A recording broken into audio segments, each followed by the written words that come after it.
오늘 하나님께서 주시는 말씀 함께 보겠습니다. 사도행전 5장 32절 한 구절입니다. 저와 여러분 한 구절 같이 두 번을 반복해서 읽도록 할까요? 사도행전 5장 32절입니다. 이 일에 우리는 그의 증인이요 하나님이 자기에게 순종하는 사람들에게 주신 성령도 또한 그러하니라. 한 번 더 읽겠습니다. 이 일에 우리는 그의 증인이요 하나님이 자기에게 순종하는 사람들에게 주신 성령도 또한 그러하니라. 말씀을 위해서도 한번 기도하겠습니다. 하나님, 저희들에게 성령 하나님에 대한 말씀 계속 허락해 주고 계십니다. 이미 경험했던 분들도 계시겠지만 우리의 경험을 진리로 생각하지 말고 하나님이 기록하여 주신 진리를 더 바르게 경험해 갈 수 있는 올바른 믿음 주시옵소서. 그래서 흔들리지 않고 미혹당하지 않고 또 그런 것을 주셨는데 마치 아무것도 없는 것처럼 나의 힘으로만 힘겹게 살아가지 않고 성령 하나님의 역사 속에 우리의 구원을 완성해 갈 수 있는 저희들 되기를 원합니다. 그렇게 일하실 주님을 신뢰하며 예수 그리스도 이름으로 기도했습니다. 아멘. 성령 하나님에 대한 주제로 오늘 세 번째 여러분과 말씀을 나누는 시간입니다. 다음 주에는 다시 우리 나누고 있었던 사도행전으로 돌아갈 예정입니다. 지난 시간에 나눴던 말씀을 우리가 상기해보고 정리도 해볼 겸 제가 여러분께 퀴즈를 몇 가지 드려보도록 하겠습니다. 지난주 말씀을 생각하면서 답을 찾아보시길 바랍니다.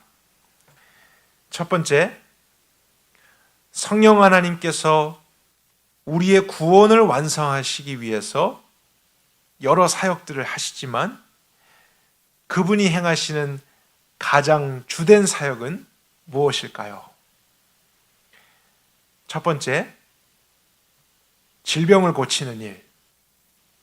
두 번째, 귀신을 쫓아내시는 일. 세 번째, 우리의 기질과 인격을 바꾸시는 일. 어떤 것일까요? 성령님께서 우리의 구원을 완성하시기 위해서 이루시는 가장 주된 사역은 3번이죠. 우리의 기질과 성품을 하나님의 성품으로 바꾸도록 도와주시는 것입니다. 여러분, 이 부분만 성경적으로 우리가 알아도 우리는 많은 것들을 분별할 수 있게 돼요. 그리고 올바른 성령님의 인도를 받을 수 있습니다.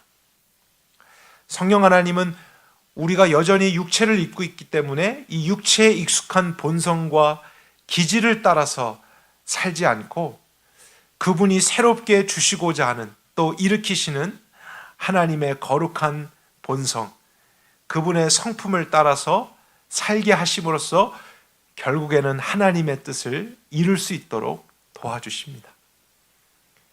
그 일을 위해서 오신 성령 하나님, 우리가 그분을 필요로 하지 않을 수가 없는 것이죠.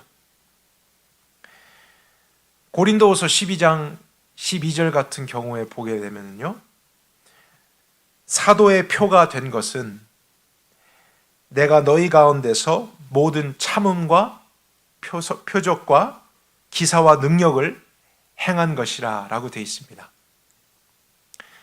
여러분, 사도들 하면 얼마나 많은 기적과 능력을 행했습니까? 외적으로 대단한 사람들이었습니다. 그래서 그 당시 사람들이 사도들이 행한 것을 보고 주목하고 많이 놀랐었죠. 하지만 오늘 지금 이 말씀에 따라 사도들이 진짜인지 아닌지를 인식할 수 있는 표 중에 가장 우선되고 첫 번째 되는 것은 겉으로 드러나는 능력이 아니라 모든 참음이라 그랬습니다. 그냥 참는 것이 아니라 영어로는 all이라는 단어가 붙었어요. all perseverance. 그래서 다시 번역을 해보면 참음은 참음, 인내는 인내인데 최상급이에요. 굉장한 인내, 굉장한 참음, 이런 뜻입니다. 그러니까 우리가 잘 참는다고 해서 하는 우리의 성품이 아니라 성령님께서 오셔서 정말로 우리로서는 참을 수 없는 것까지 참고 오래 견디게 하시는 이런 성품이 사도인가 아닌가를 분별할 수 있는 가장 첫 번째 된 표라고 했습니다. 그 다음에 표적과 기사와 능력도 나오죠. 그런 것도 있지만 성품에 대한 것, 기질에 대한 것이 사도들의 첫 번째 표다. 이 자체만으로도 우리에게 굉장히 중요한 메시지 주고 있지 않습니까? 성경은 마지막 때에 거짓 선지자들과 사도들이 일어나서 많은 사람들을 미혹해 할 것이라고 경고했습니다. 그런데 그런 거짓 사도들도 표적을 행하고 기사를 행하고 능력도 행한다고 했어요. 그러니까 우리가 분별하지 못할 수도 있습니다. 그런 외적인 것을 가지고만 기준을 삼으면요. 그러나 그러한 거짓된 사도들은 이러한 내적인 것, 인내, 오래 참음, 온유함, 절제, 신실함과 같은 성품을 중요한 가치로 여기지 않습니다. 그것이 성령님께서 하시는 가장 중요한 일이고 그것을 통해 구원을 완성해 가시는데 마지막 때에는 그런 것을 중요하지 않게 하는 사람들이 등장하는 것이죠. 그래서 그것이 성령의 역사인가, 악령의 역사인가, 그냥 어떤 신비를 쫓는 것인가, 성령님 거룩한 영 그분을 따르는 것인가, 이것을 확인할 수 있는 것입니다. 사도들을 한번 생각해 볼까요? 여러분, 사도들은 원래 다 잘 참았던 사람들, 인내심이 좋았던 사람들이 아닌 것을 알 수 있습니다.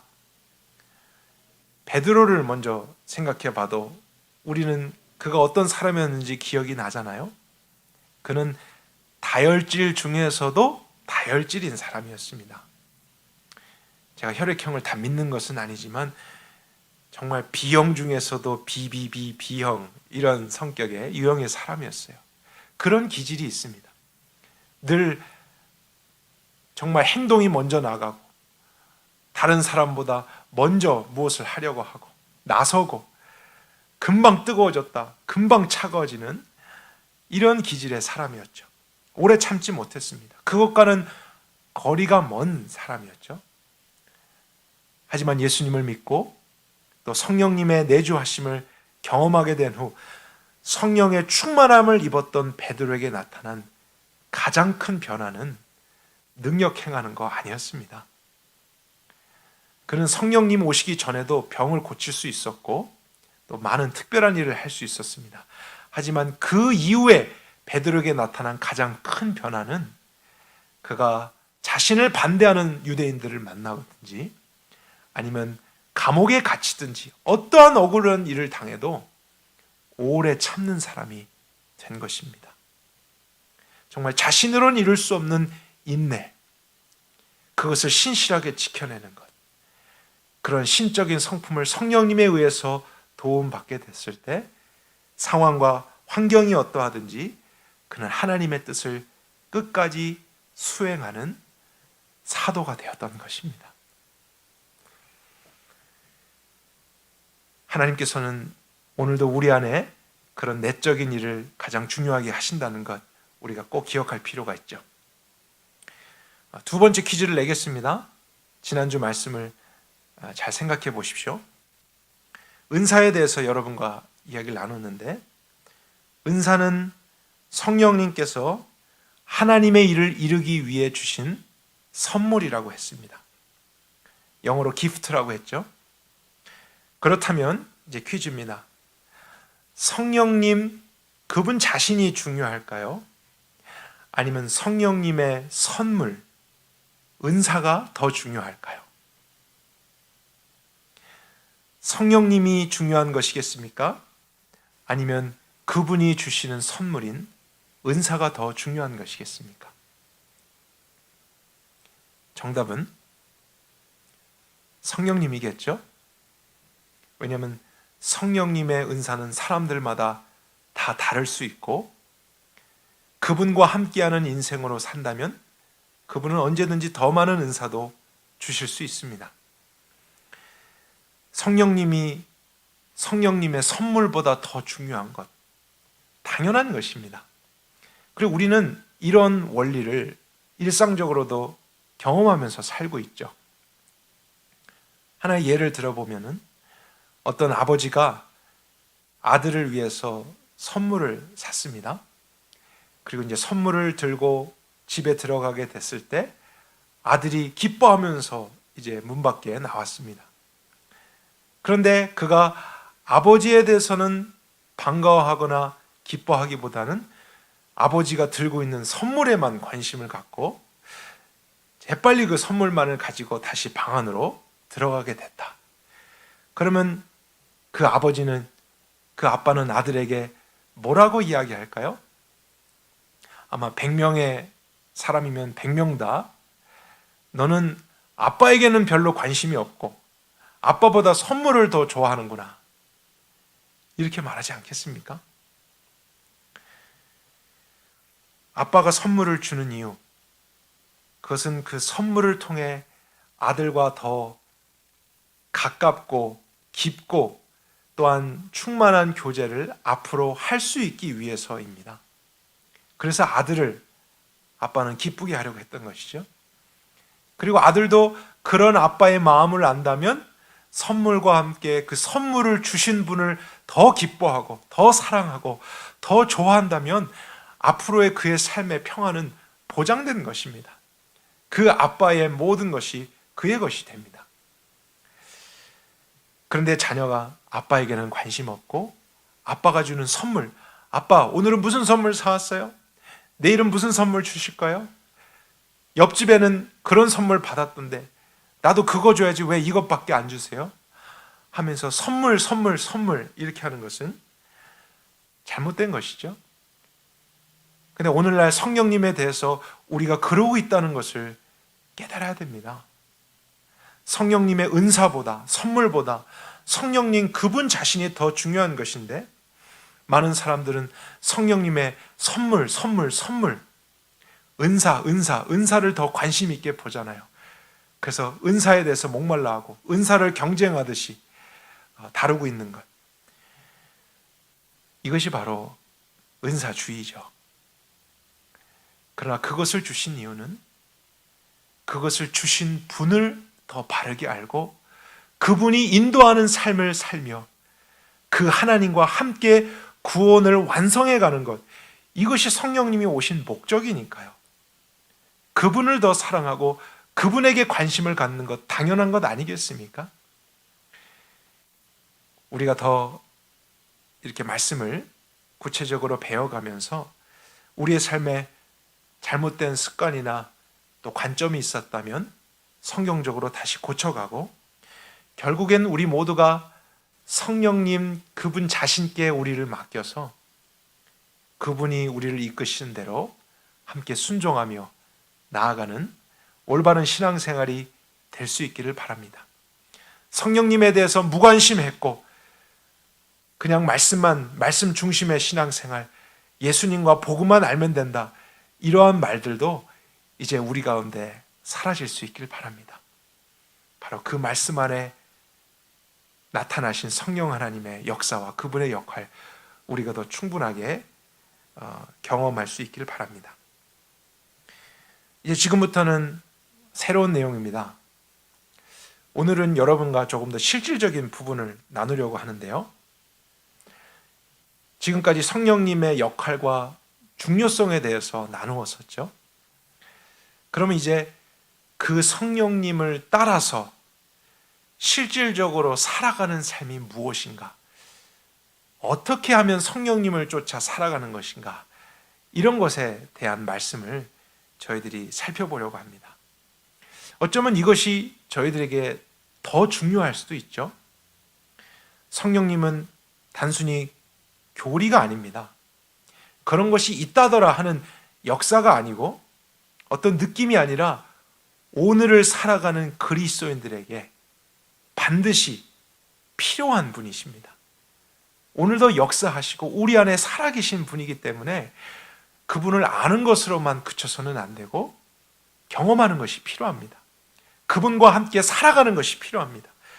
또 그것이 없다면 우리는 그리스도인으로 살 수 없기 때문에 우리는 더 이런 실질적인 부분을 바르게 알 필요가 있습니다. 성경에 굉장히 많은 곳에 성령을 쫓아 행하라, 또 성령을 따라 살아라라고 하는 명령들이 나옵니다. 그래서 우리는 이것이 무엇인지에 대해서 경험할 필요가 있죠. 성령을 쫓아서 행하라. 그럼 이 말의 의미에 대해서부터 한번 생각해 보도록 하죠.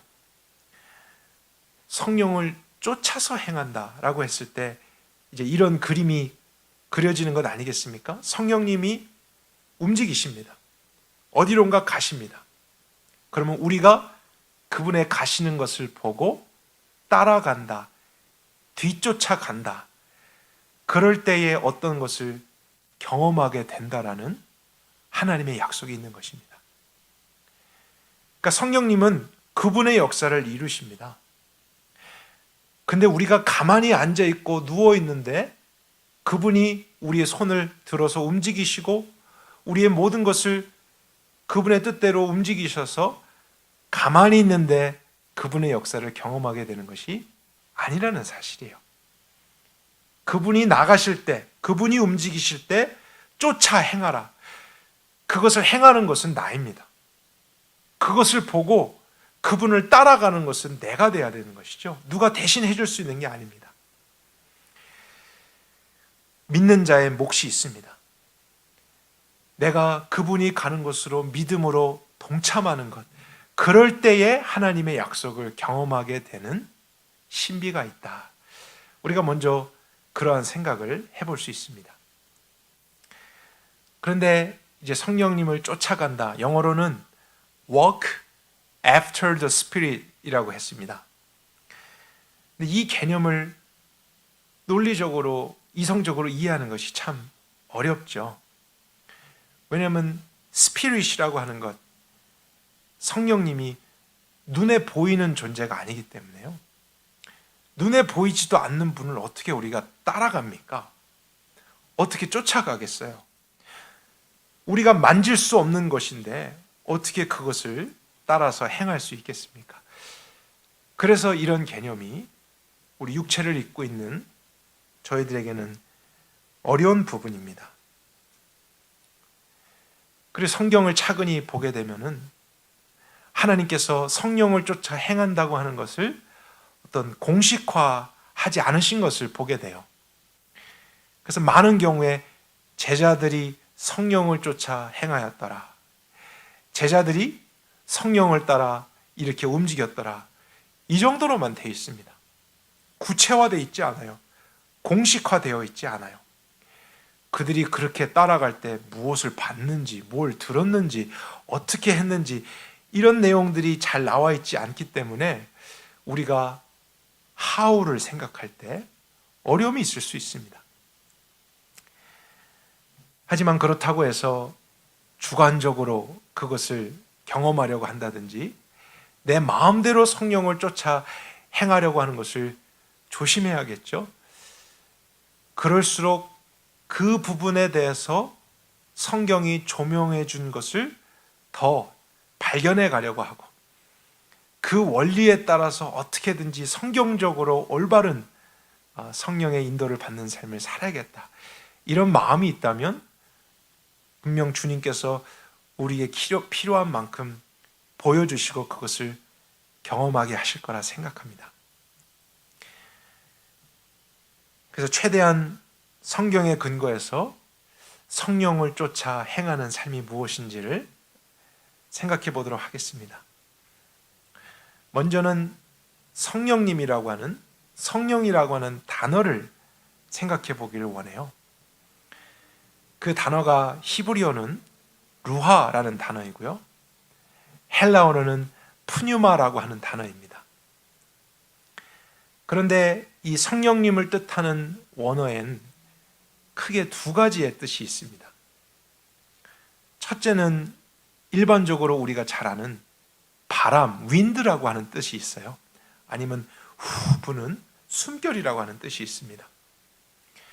그리고 두 번째 큰 뜻이 spirit, 아니면 하나님의 영이라는 뜻입니다. 근데 참 흥미롭게도 성경을 보게 되면 이 두 가지의 단어, 바람이라고 하는 뜻과 성령님이라고 하는 뜻이 함께 같은 곳에서 동시에 사용될 때가 많았습니다. 흥미로운 사실이 아닐 수 없어요. 예를 들게 되면은 민수기 11장에서 이스라엘 백성들이 광야에 있는데 고기가 먹고 싶다고 하나님께 불평합니다. 하나님은 이미 매일 만나로 기적적으로 그들을 먹여주고 계신데 그들의 탐욕이 실컷 고기를 먹고 싶고, 그렇게 해주지 않는 하나님은 우리가 다 버리고 새로운 우상을 만들자, 이런 마음까지 가졌던 거예요. 그러나 하나님은 그들을 위해서 그들이 먹을 수 있는 고기를 메추라기 떼를 통해서 보내주십니다. 그런데 메추라기 떼가 오게 됐을 때 바람을 통해서 오게 했다라고 했는데, 그 바람이라고 하는 단어가 루하였습니다. 근데 바로 그 같은 장면에서 모세와 70인의 장로들이 성령님을 경험했죠. 내 안에 있는 나의 영으로 말미암아 너가 그렇게 순종하고 있는 것이다 라고 했을 때 그들에게 임했던 하나님의 영이라고 하는 단어도 루하였습니다. 그래서 바람과 성령님, 같은 단어가 같은 사건 안에서 함께 사용되었었습니다. 근데 하나님께 불순종할 때는 심판의 루하가 나타났어요. 심판의 바람. 그러나 하나님께 순종하고자 했던 자에게는 그 순종을 도우시는 성령님 루하가 역사했습니다. 그리고 또 한 가지 예를 신약에서 찾아보게 되면 예수님이 니고데모에게 이런 말씀을 하신 적이 있었습니다. 내가 내게 거듭나야 하겠다는 말을 놀랍게 여기지 말라.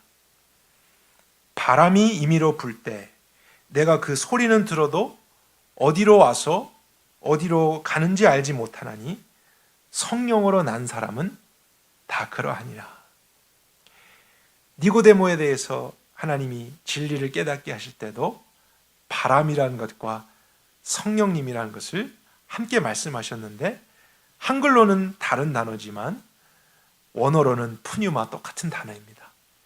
그래서 푸뉴마가 어디에서 와서 어디로 가는지를 알지 못하는 것처럼 푸뉴마로 난 자, 성령님으로 난 자도 그런 것이 있다라는 것을 설명하셨죠.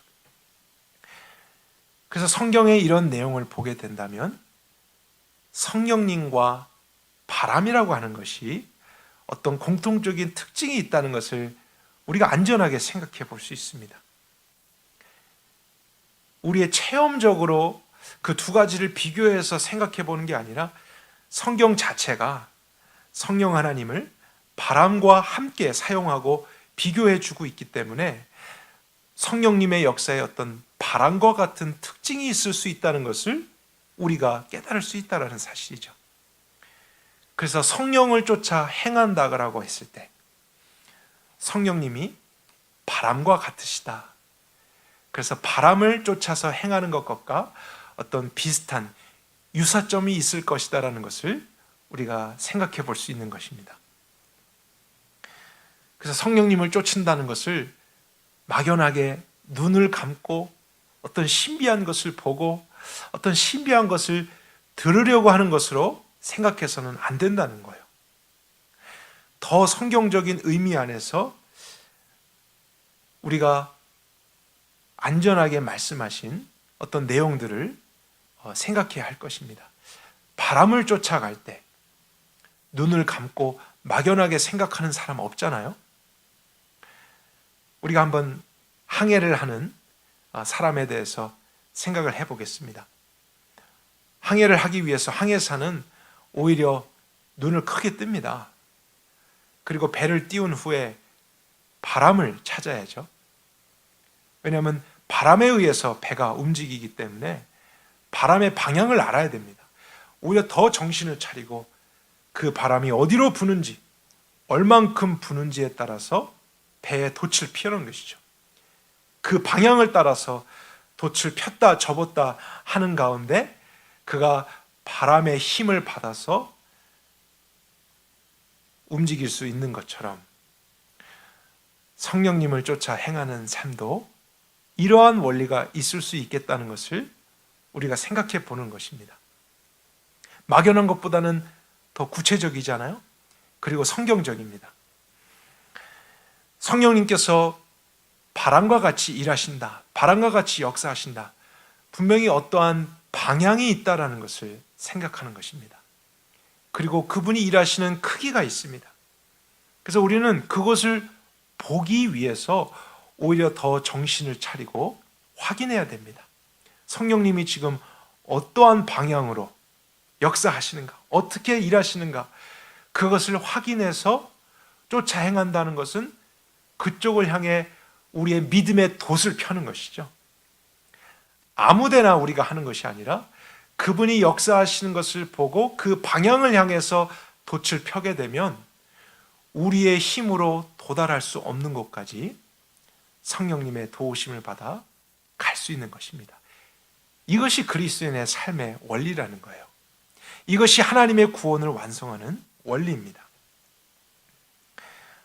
하지만 돛을 펴지 않고 가만히 있으면 어떻게 될까요?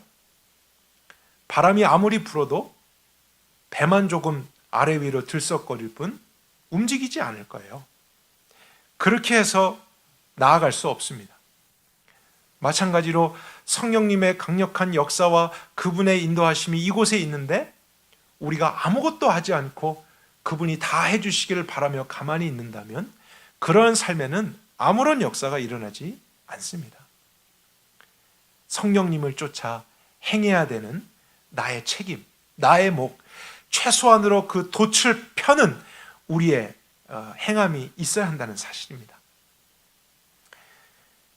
그리고 어떤 사람들은 이럴 수 있죠. 바람은 이쪽을 향해서 지금 계속 불고 있는데 자꾸 반대 방향으로 돛을 피는 거예요.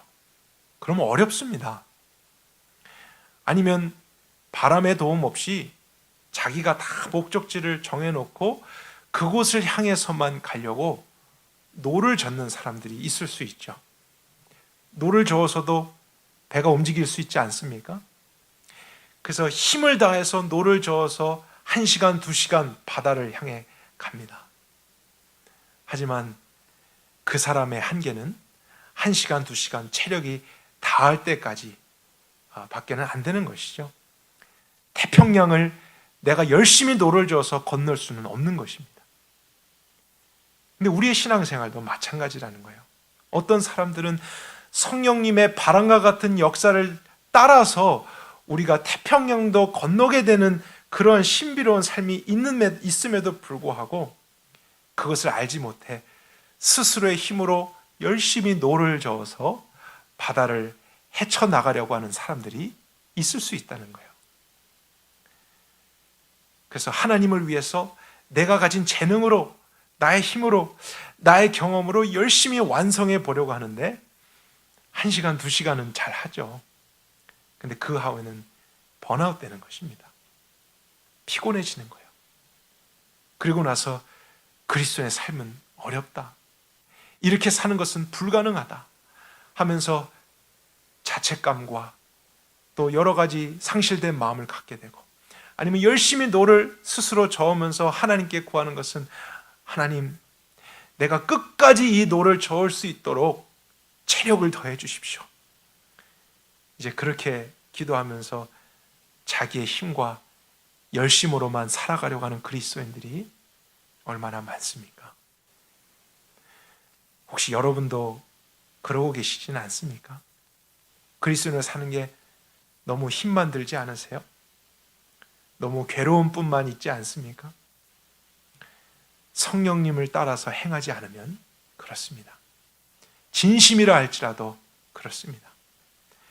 그래서 우리는 항해사가 바람의 방향을 보고 그것을 향해서 돛을 피는 것처럼 성령님의 역사의 흐름을 따라 그것이 어디인지를 먼저 확인하고 그것을 따라 믿음의 돛을 피는 것이 필요합니다. 그러면 우리가 한 것은 돛을 피는 것뿐인데 그 바람의 힘에 의해서 이 거대한 배가 움직이게 되고 앞을 향해 가게 되고 우리가 스스로는 할 수 없는 일을 하게 되고 갈 수 없는 곳까지 가게 되는 믿음의 신비가 일어나는 것입니다. 하나님은 우리의 체력에 따라서 역사하시는 분 아니십니다. 그분은 바람처럼 임의대로 그분의 원함대로 역사하십니다. 우리가 그 방향 바꿀 수 없어요. 우리가 그분을 맞춰가고 따라가야 하는 것이죠. 내가 하나님을 향해서 무엇을 하는 게 중요한 게 아닙니다. 하나님이 하고 계신 일에 내가 동참하는 것이 중요한 것이죠. 개인적으로든지 공동체적으로든지 그래서 성령님을 쫓아 행하는 것, 우리가 그것을 먼저 바르게 분별할 필요가 있습니다. 그러면 이제 저희들이 무엇을 생각해 보아야 하냐면 어떻게 그 바람의 방향을 알게 되는가, 이것을 관심 있게 생각해야겠죠. 항해사들도 그냥 바람을 느끼는 것으로만 방향을 생각하지 않습니다. 깃발이라든지 어떤 도구를 통해서 바람의 방향과 또 날씨를 보고 그렇게 분간을 하게 되는 것이 있죠. 마찬가지로 성령님이 바람과 같은 특징을 가지고 역사하시는 것이 사실이라면 우리도 우리 마음대로 그 방향을 발견하는 게 아니라 어떤 영적인 도구들을 통해서 그분이 어떤 방향으로 지금 어떻게 역사하시는가를 분별할 수 있어야 됩니다. 그래서 성령님의 역사와 방향을 알 수 있게 하는 영적인 도구들, 신앙의 선배들은 이것을 은혜의 수단이라고 불렀습니다. 그런데 이 은혜의 수단은 새로운 게 아니에요. 그래서 제가 이것을 말씀드리면 여러분이 실망할 수도 있습니다. 오늘 정 목사님이 뭔가 더 새로운 것, 대단한 것을 이야기해 줄 줄 알았는데 이미 다 알고 있는 것을 이야기할 때 여러분들이 실망하실 수도 있습니다. 여러분, 은혜의 도구들, 그것은 특별한 게 아니라 하나님의 말씀, 기도, 영적인 공동체, 믿음의 교제, 이런 것들이에요. 그러나 그 자체가 능력이 아닙니다. 그것을 통해서 역사하시는 하나님이 능력이시기 때문에 우리의 관심이 그런 것들을 열심히 하고 있는 내가 되어서는 안 되고요. 내가 오늘 얼만큼 성경 보는가, 얼만큼 기도했는가, 이것이 우리의 관심이 되어서는 안 됩니다. 이런 것을 통해서 오늘 역사하시고 이동하시고 또 인도하시는 하나님을 볼 줄 알아야죠. 그리고 그분의 사역에 동참하는 우리의 순종이 필요합니다. 그럴 때 우리 힘으로는 할 수 없었던 성령님의 역사가 강력하게 나타나는 것입니다. 하나하나 이런 은혜의 수단들, 이런 관점으로 다시 되짚어 보겠습니다. 먼저 말씀을 생각해 볼까요? 많은 사람들은 자신의 문제에 대한 하나님의 구체적인 뜻이 무엇일까? 오늘 나를 향한 하나님의 구체적인 뜻이 무엇일까? 이 개인적이고 또 세밀한 뜻에만 몰두한 나머지 하나님의 일반적인 뜻을 무시하며 살아가는 경향이 있습니다. 하나님은 그분의 일반적인 뜻을 하나님의 말씀으로 이미 계시해 주셨음에도 불구하고요, 그것을 관심 갖지 않는 것이죠. 근데 여러분, 성령님에 대해서 예수님이 이렇게 말씀하셨습니다. 요한복음 16장 13절에 그러나 진리의 영이, 진리의 성령이 오시면 그가 너희를 모든 진리 가운데로 인도하시리니 그가 스스로 말하지 않고 오직 들은 것을 말하며 장래일을 너에게 알게 하시리라. 그가 내 영광을 나타내니 내 것을 가지고 너에게 알리시겠음이니라. 무슨 뜻입니까? 성령 하나님 오셨을 때 뭔가 새롭고 특별한 것을 보여주시는 게 아니라는 거예요. 그렇게 역사하시는 게 아니라 이미 하나님 아버지가 말씀하셨고 아들 예수님이 그것을 성취하시고 이루어 주셨던 일에 대해서 성령 하나님은 계속적으로 일하실 거라는 사실이에요. 그러니까 성령 하나님은 그분의 생각대로 자의대로 하시는 게 아니라 말씀을 따라서 역사하십니다. 바람의 방향을 제가 이야기 드렸죠. 그러니까 성령님이 역사하시는 방향, 그것은 말씀의 방향과 똑같을 수밖에 없습니다. 성령님은 절대로 말씀에서 말하는 원리와 거슬러서 일하시지 않습니다. 이것만 분명하게 알아도 우리는 올바른 성령님의 역사 체험할 수 있습니다. 성령님은 이미 하나님이 기록해 주신 모든 말씀을 성취하시기 위해 오늘도 그 말씀의 흐름을 따라 강력하게 역사하고 계세요. 그럼 우리가 그것을 관심 있게 보며 그 방향을 향해 믿음의 돛을 펴기만 하면 이 말씀들이 문자적인 기록으로만 있는 게 아니라 우리의 삶에 실질적으로 이루어진다고요. 그런 성령님의 역사가 있습니다. 근데 그런 일반적인 역사, 성령님의 일들은 다 무시해버린 채 오늘 나의 뜻, 나의 어떤 세밀한 일에서만 성령님 역사해 주십시오, 이것을 알려주십시오, 보여주십시오, 듣게 해주십시오, 이렇게 나 자기에만 갇혀있는 사람들이 얼마나 많느냐는 것이죠. 그래서 성령님의 역사를 경험하지 못하는 거예요. 바람은 이쪽으로 강력하게 계속 불고 있는데 그것에 관심 갖지 않고 다른 방향만, 먼 산만 계속 쳐다보고 있으니까 아무런 일이 일어나지 않는 것 같죠.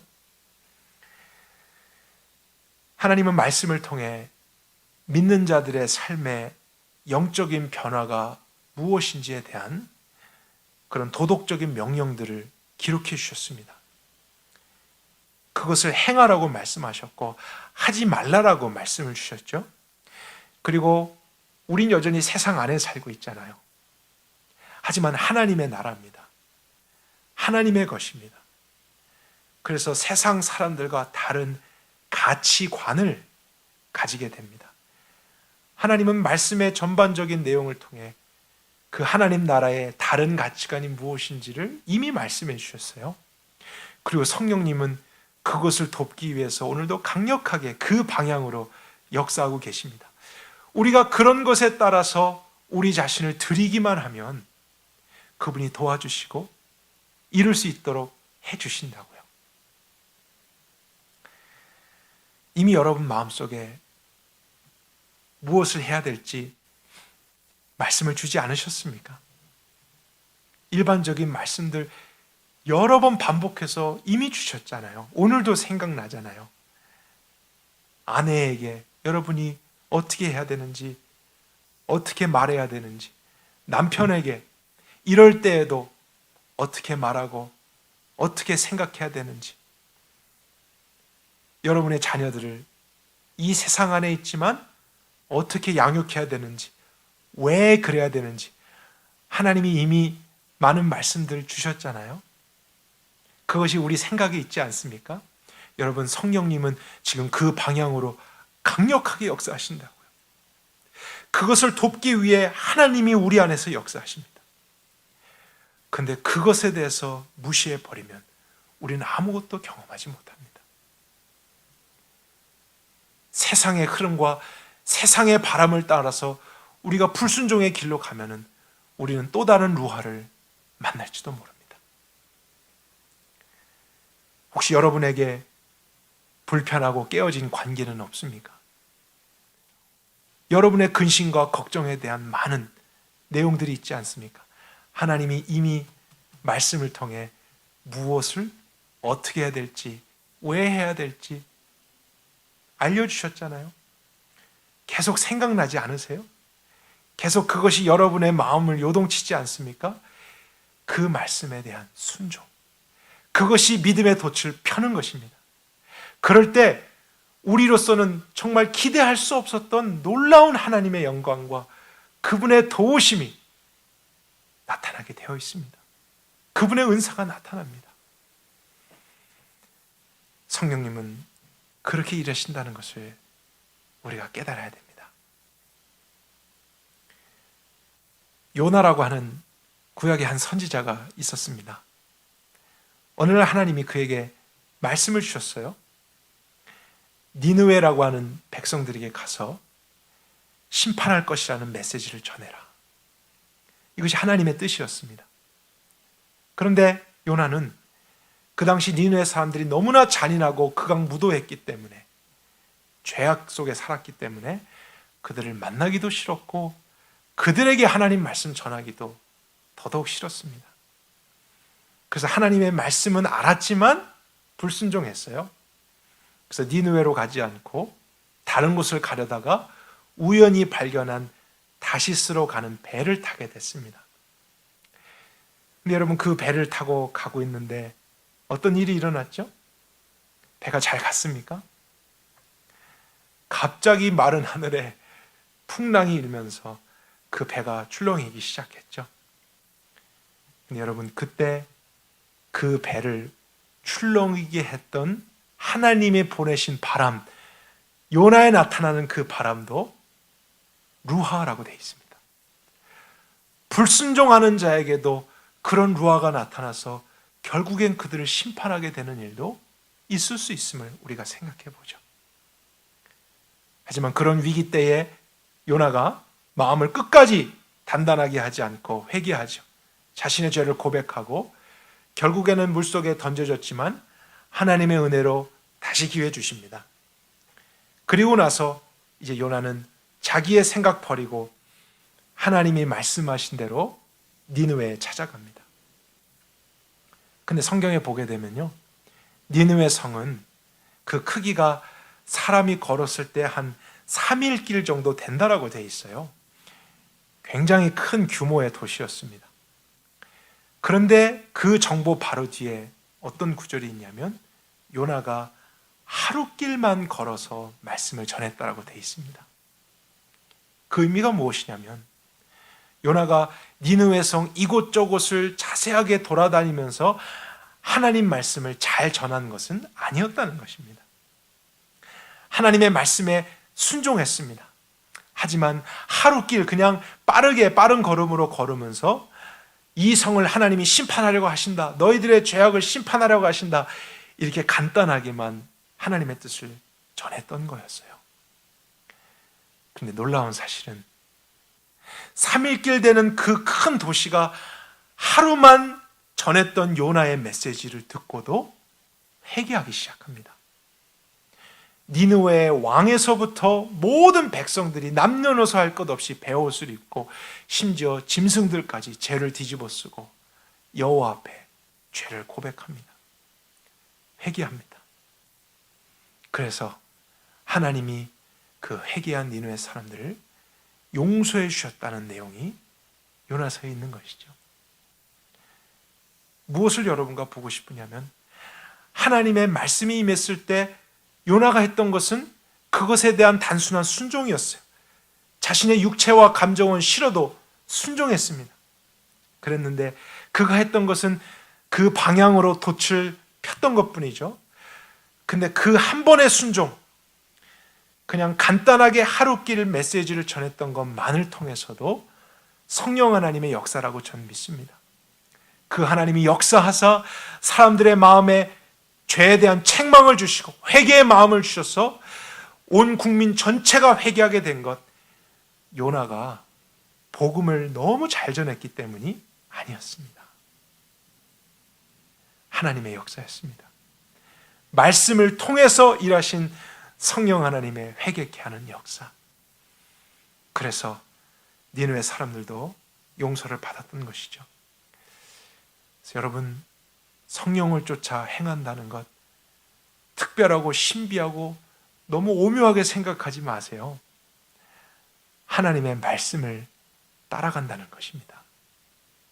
내 생각, 내 경험을 내려놓고 하나님의 말씀의 방향을 따라서 믿음으로 돛을 펴기만 하면 그것은 내 몫이죠. 그때 강력한 성령님의 역사가 나타나서 나의 그 한 번의 도움을 사용하셔서 우리가 건널 수 없는 망망한 바다 내에도 건널 수 있게 하시는 일이 있는 것입니다. 오늘도 여러분에게 이미 알게 하신 그 말씀을 따라 믿음으로 돛을 펴시는 여러분들이 되실 수 있길 바랍니다. 두 번째, 우리 기도라고 하는 은혜의 수단도 살펴보겠습니다. 기도는 우리를 굳세게 하기 위해서 성령님께서 사용하시는 또 하나의 은혜의 도구죠. 기도는 현재적으로 나의 힘으로 살 수 없고 하나님의 공급해 주신 능력으로만 사는 것입니다라는 겸손한 마음을 담아내고 있기 때문에 성령님은 기도라는 도구를 통해서 역사하십니다. 도움을 주십니다. 그러나 처음에도 말씀드렸던 것처럼 기도를 많이 하는 것 자체가 능력이 될 수는 없습니다. 왜냐하면 어떤 사람들은 몇 시간씩 기도를 하고도 성령님과 관계없이 자신의 원하는 대로 행하는 사람도 있기 때문이고요. 자기의 정욕에 따라서만 열심히 기도하고 간구하는 사람들도 있기 때문입니다. 그러니까 기도를 많이 하는 것 자체가 중요한 게 아니라 기도를 통해서 역사하시는 성령 하나님을 따라 믿음의 돛을 펴며 이제 기도를 마친 후에 순종의 자리까지 나아가는 것이 중요한 것이죠. 그러면 기도할 때 우리에게 주셨던 감동을 쫓아 그분은 역사해 주십니다. 기도할 때 나의 모든 생각을 내려놓고 하나님의 뜻을 구하면 하나님이 그분의 마음을 폭포수같이 부어주실 때 있습니다. 내가 내 마음을 바꿔야지, 내가 더 선한 생각을 해야지 이렇게 해서 한 것이 아니라 처음엔 울그락불그락한 생각, 여러 가지 복잡한 감정을 가지고 그래도 주님 앞에 나와서 엎드려서 은혜를 구하고 기도했는데 성령님이 도우사 우리의 감정을 바꾸어 주시고 우리의 생각을 바꾸어 주시고 우리의 의지를 바꾸어 주실 때가 있습니다. 그래서 기도 후에 그 감동에 따라서 순종하게 되면 그분이 바람처럼 역사하셔서 내가 할 수 없었던 일, 어떻게 이런 일이 일어날 수 있을까? 내가 기대조차 할 수 없었던 일들을 완성해 가시는 것. 이것이 그리스도인들의 삶의 비결이라고요. 하나님의 구원을 이렇게 이루는 것입니다. 여러분의 가족들을 위해서 여러분 정말 그렇게 기도해 보십시오. 여러분의 원하는 것을 이루어 달라고 그런 기도가 아니라 하나님, 내 배우자와 부모와 자녀들을 위한 하나님의 뜻이 무엇입니까? 그 뜻을 이루어 주십시오. 정말 그 길을 알려주십시오. 순종하기를 원합니다. 그러한 마음으로 겸손히 기도할 때 하나님이 보여주시는 것이 있습니다. 생각나게 하시는 것이 있습니다. 감동을 주시는 것이 있습니다. 내가 가족들에게 쏟아내고 하고 싶은 많은 말들이 있지만 그것을 가족이 아닌 하나님 앞에 한번 쏟아 부으시라고요.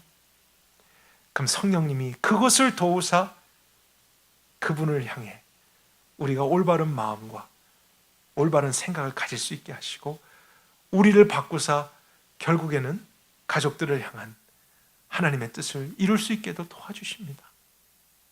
우리의 인격과 우리의 참음으로는 할 수 없었던 일까지 하게 하십니다.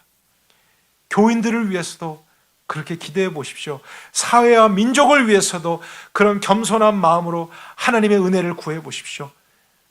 하나님께서는 그것을 통해 강력하게 오늘도 역사하십니다. 우리의 육신은 여전히 죄성이 있기 때문에 성령님이 사용하시는 은혜의 수단인 이 기도를 너무나 싫어합니다. 참 이상합니다. 저도 매일 경험하는 거예요. 피곤해서가 아닙니다. 어제 잠을 10시간 잤어도 기도만 하려고 하면 왜 이렇게 피곤하죠? 왜 이렇게 싫은 감정이 드는 걸까요? 또 오늘은 기도해야지라는데 갑자기 바쁜 일이 생기기도 합니다. 정말 이것이 다 우연이라고만 할 수 있겠습니까? 그러나 그럼에도 불구하고 성령 하나님의 역사를 내가 분별하고 그 방향에 서기 위해서 나는 기도를 사수하리라, 기도를 확보하리라, 주님 앞에 엎드리리라, 이것을 타협하지 않으리라, 뒤로 미루지 않으리라 하면서 기도의 자리에 가게 될 때, 여러분 처음에는 100번 갈등했다 할지라도 기도를 마치고 난 후 어땠습니까? 후회한 적 있으세요? 오늘 내가 기도 10분 하려고 했는데 30분이나 했네. 후회한 적 있으세요? 오늘 기도하길 참 잘했다. 기도하니까 갑자기 내 마음에 기쁨이 일어났고, 기도하다 보니까 내 마음이 너무 평안해졌고, 기도하다 보니까 갑자기 내 생각이 정리되면 모든 것이 클리어해졌던 이런 성령님의 역사 경험하지 않으셨습니까? 성령 하나님이 기도를 통해 도우신다는 것, 여러분들이 꼭 생각하셔서 오늘도 그것을 향해 믿음의 돛을 펴실 수 있길 바랍니다. 가만히 기다리고만 계시지 마세요. 가만히 앉아만 있으셔서는 안 됩니다. 성령님의 역사를 분별하는 기도의 자리로 여러분 모두가 지금 나오실 수 있기를 바랍니다. 마지막 세 번째 은혜의 수단을 생각해 보겠습니다. 이외에도 여러 가지가 있을 수 있지만 제가 시간 관계상 이 세 가지만 정리했는데, 영적인 공동체와 믿음의 교제도 성령님의 역사를 알게 하는 은혜의 수단입니다. 성령 충만하여 죄와 육신을 이기는 삶, 그것은 혼자서 말씀 공부하고 산속에서 기도를 하면서 얻어낼 수 있는 그런 것이 아닙니다. 성경을 보게 되면 성령님께서는 믿음의 역사를 함께 이뤄가고자 모였던 사람들 가운데 강력하게 역사하셨던 것을 발견하게 됩니다. 사도행전만 봐도 얼마나 많이 발견해요?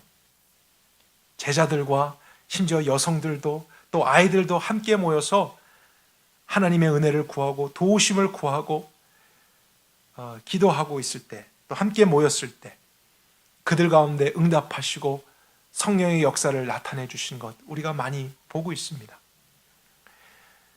핍박하는 중에서도 각자 흩어져서 찬양할 수 있고 기도할 수 있지만, 함께 모여서 더 기도하고 하나님을 높이고 하나님을 바라보려고 했을 때 그 가운데 모든 핍박을 견딜 수 있는 성령님의 은사와 강력한 일들을 이루으셨던 것도 저희들이 보게 되고요.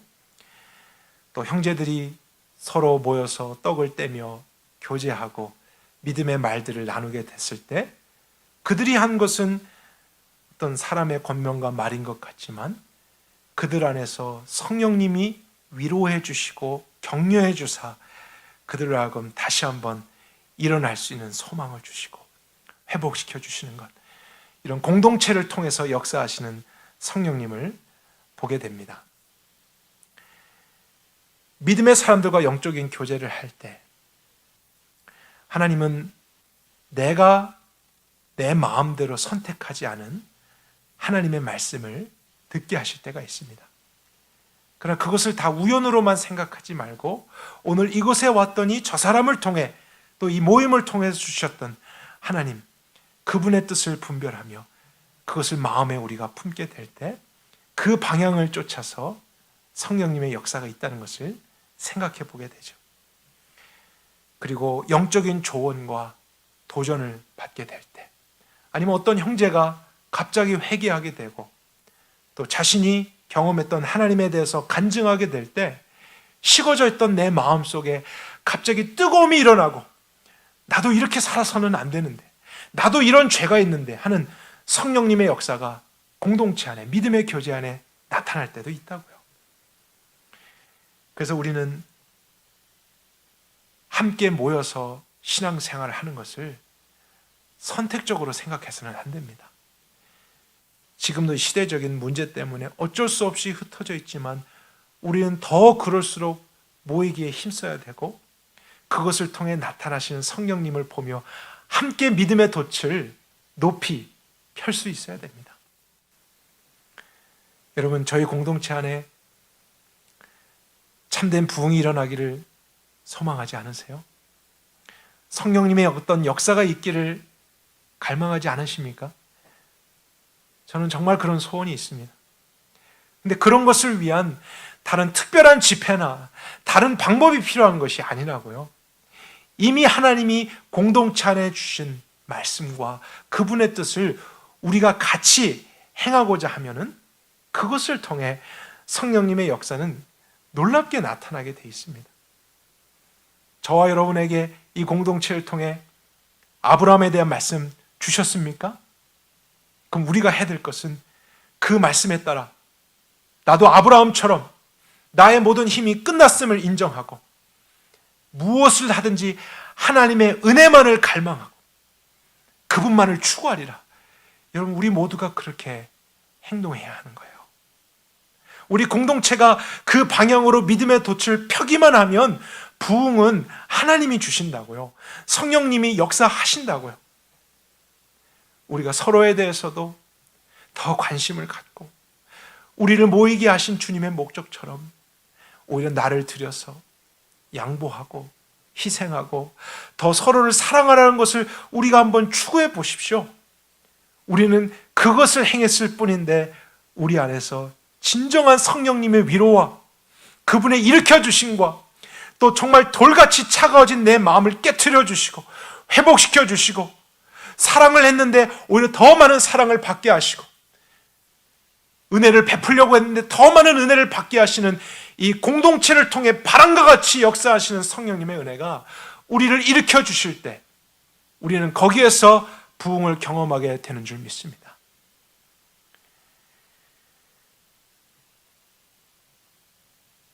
저는 하나님께서 성령님을 따라 사는 삶을 수학 공식처럼 성경에 기록해 주시지 않은 것을 감사드립니다. 때로는 답답해하기도 했습니다. 성경에 하루에 기도를 3시간 하고 말씀을 25장씩 읽으면 성령님의 역사가 나타난다. 금식을 하게 되면 그분의 음성이 들릴 것이다. 이런 공식이 있었더라면 조금 더 쉽지 않았을까라는 생각도 있었는데 그러나 오히려 더 어려웠겠다라는 생각을 다시 하게 됐습니다. 처음에는 그런 것을 따라서 좁게 시작했을지라도 분명히 나중에 우리는 그러한 내용들이 율법화돼서 우리의 힘으로 그런 것만을 지켜가려고 하는 잘못된 길에 가게 됐을 거예요. 그래서 하나님은 성령을 쫓아 행하라, 성령을 따라 살아가라 하는 일반적인 내용으로만 우리에게 말씀하시고 그것을 구체적으로 성령님 안에서 우리 각자가 경험하게 하신 것이죠. 그 사실 이것은 여전히 신비입니다. 우리 모두가 다를 수 있습니다. 또 누구에게는 잘 될 수 있고 안 될 수도 있고 언제는 잘 됐다가 또 안 될 수도 있는 여러 가지 내용들이 있죠. 성령을 쫓아 행하는 삶, 여전히 인간의 말과 글로서는 다 설명할 수 없는 내용이 있습니다. 그럼에도 불구하고 오늘 여러분과 나눴던 내용들 이미 하나님께서 기록해 주시고 우리에게 생각하게 하신 성경적인 내용이라는 것을 우리가 확신할 때 우리는 바람과 같이 역사하시는 성령님의 특징, 그래서 그분을 따라서 믿음의 돛을 펴는 것, 말씀을 따라 역사하시고 기도 중에 역사하시고 믿는 자들의 모임과 활동 가운데서 교제를 통해서 역사하시는 그분, 우리가 기대할 수 있는 것입니다. 여러분, 오늘도 여러분 안에 계신 성령님을 근심케 하지 마시고 그분이 없는 것처럼 그래서 그와 같이 여러분의 힘으로만 힘겹게 여러분의 삶과 신앙생활 헤쳐나가려고 하지 마시고 여러분을 돕기 위해 오신 그 보혜사를 따라서 힘있게 행하실 수 있길 바랍니다. 믿음의 돛을 지금 펴십시오. 그분이 일하시는 방향으로 펴십시오. 그리고 우리가 함께 그렇게 하길 원합니다. 그래서 이 시대의 폭풍이 얼마나 거세다 하더라도 순종하는 자의 도우시는 루하 성령님께서 우리의 구원을 완성하시며 우리 모두를 소망의 항구로 인도해 주실 것을 기대합니다. 함께 기도하겠습니다. 하나님, 오늘도 이 짧은 시간을 통해 영원한 하나님의 진리의 부분을 나누었습니다. 그런데 다 나누고 난 후에도 부족함을 느끼고, 또 제가 나눈 것 안에서만 성령님이 역사하신 것이 아니기 때문에 그 하나님의 영광과 풍성함, 우리가 더 소망하지 않을 수 없다는 것을 생각합니다. 하나님은 더 크고 위대하시고 놀랍고 신비로우신 분, 그래서 우리의 삶을 유일하게 맡길 수 있는 분이라는 것을 고백드립니다. 여전히 육체를 입고 이 세상을 살아가지만 그럼에도 불구하고 구원받을 수 있도록, 죄를 이길 수 있도록 모든 것을 준비해 주신 하나님께 우리의 삶을 맡기길 원합니다. 한 사람도 예외 없이 성령을 쫓아 행하는 것, 먼저는 성경적으로 알며 실질적으로 경험해 갈 수 있도록 역사해 주옵소서. 그 역사를 따라 지금 이러한 사회적인 문제 가운데서도 우리가 좌충우돌하지 않고 길을 잃어버리지 않고 끝까지 하나님이 계획하신 그 소망의 한국까지 이르를 수 있도록 도와주시옵소서. 하나님께 모든 것을 맡기며 예수 그리스도 이름으로 기도했습니다. 아멘. 우리 함께 기도의 시간 갖겠습니다. 정말 우리가 이 기도를 형식으로만 생각하지 않기를 원하고요, 우리의 마음에 갈망이 있었으면 좋겠어요. 성령의 인도를 따라 행하고자 하는 갈망, 더 이상 영적인 어떤 무기력함과 또 반복되는 그런 문제 속에서 주저앉아 있는 것이 아니라 그분과 함께 동행하고 일어나서 하나님이 영광스럽게 나에게 이미 주신 모든 것을 다 활용하고 누리고 경험하는 가운데 정말로 의미 있는 그리스도의 삶을 살아갈 수 있는 우리 자신 될 수 있도록 간절히 기도하십시다. 그리고 우리 가족들을 위해서도 그렇게 기도할까요? 우리 가정에 하나님의 은혜가 참 필요합니다. 그분의 말씀을 따라 우리 모두가 믿음의 돛을 펼 수 있도록 기도하고요, 공동체를 위해서도 그렇게 기도해 주십시오. 특별히 저희가 이제 앞으로 어떤 결정들을 해야 될지 사회와 여러 가지 법적인 일들을 참고하겠지만 그 권위는 하나님께 있습니다. 이 공동체의 주인을 따라서 그분이 일하신 대로 우리가 잘 나아갈 수 있도록, 또 사회와 이 시대를 위해서도 우리가 주님의 긍휼한 마음을 담아 함께 기도하고 자유롭게 마치도록 하겠습니다. 같이 기도하겠습니다.